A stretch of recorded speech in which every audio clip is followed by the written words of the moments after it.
বন্ধুরা, রিল লাইফে অভিনেত্রী সোনামণি সাহার প্রতিবাদী রূপ আমরা সবাই দেখেছি, একবার নয় বারবার বহুবার।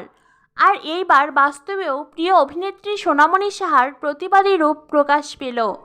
প্রিয় অভিনেত্রী নিজের ফেসবুক ও ইনস্টাগ্রামে একটি ছবি শেয়ার করেছেন।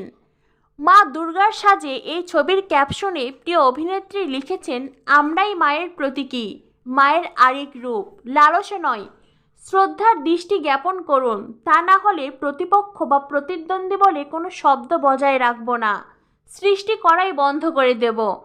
প্রিয় অভিনেত্রীর এমন ক্যাপশন দেখে দর্শকরা বুঝতেই পেরেছেন, সমসাময়িক কিছু ঘটনার বিরুদ্ধে প্রতিবাদ করেই প্রিয় অভিনেত্রী এমন একটি ক্যাপশন দিয়েছেন, যা দেখে সোনামণি সাহার দর্শকরা খুব খুশি হয়েছেন। সেই সঙ্গে স্টার জলসার মহালয়া 2024-এ সোনামণি সাহার লুক, সেটাও দর্শক ভীষণ পছন্দ করেছেন।